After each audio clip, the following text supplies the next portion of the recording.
In this video, we will learn how to use the wait timer in Power Automate.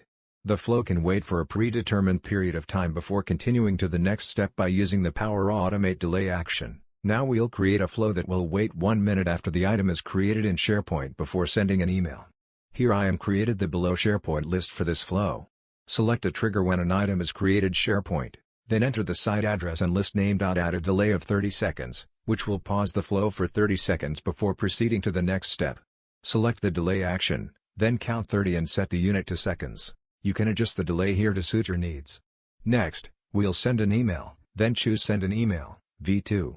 Then fill out the to, subject, and body fields of the email.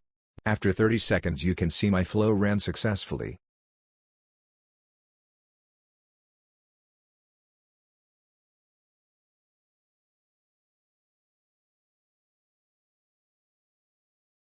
In this video, we can automatically generate this by using Microsoft Flow. Let us create the flow. Go to https://flow.microsoft.com and sign in with your Office 365 Create from the navigation the flow name, and in the Choose Your Flows trigger select when an item is created the SharePoint site address from the site address dropdown. Once you select the SharePoint site, it will auto-populate the lists in the list name dropdown. Select your list. Then search for variable and choose action and add a initialize variable, select type as string, and in the value click on add dynamic content. Write the below expression and change as your formula. Concat sale list, trigger body, job title, value, ID. Now, we need to update the list column value with this value coming in the variable. You can choose update item flow action. Same as upper expression and change. Now, we need to update the list column value with this value coming in the variable. Then you can choose Update Item Flow action.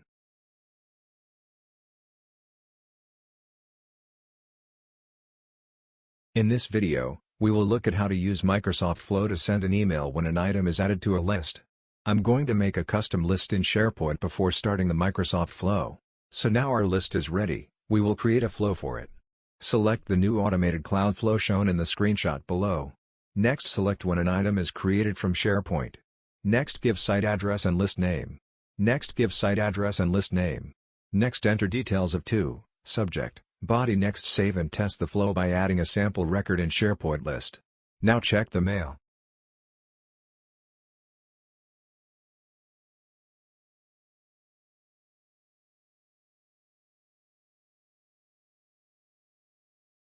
In this video, we will discuss when a case is reassigned notification.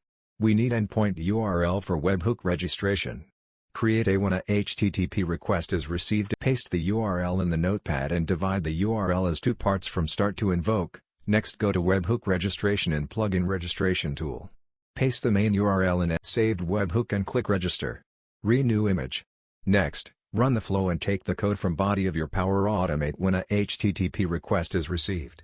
Next, copy the code and Google for JSON to JSON's the website when a HTTPS request is received. The parse JSON and paste the generated JSON code here in the schema.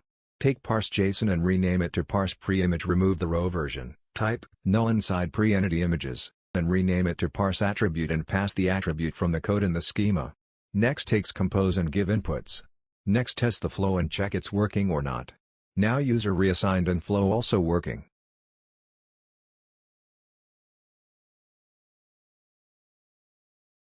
In this video, Power Automate will explain what a switch case is in Power Automate. A switch case action in Power Automate is a control function. Where the switch case has multiple, create a flow that will update items in the SharePoint list. See a when an item is created trigger. We have 3 choices, so we will create 3 cases based on a single control. The technology column contains 3 values, so, if the first case is true, it will run the first case, otherwise, it will check the second case. If the second case is true, it will run, otherwise, it will check the third case, and so on.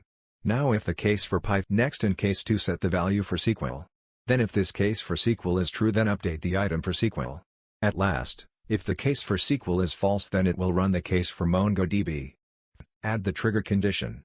Add an item in SharePoint list to trigger the flow. Check the flow in PA, as the technology value is MongoDB, we can check the case for MongoDB.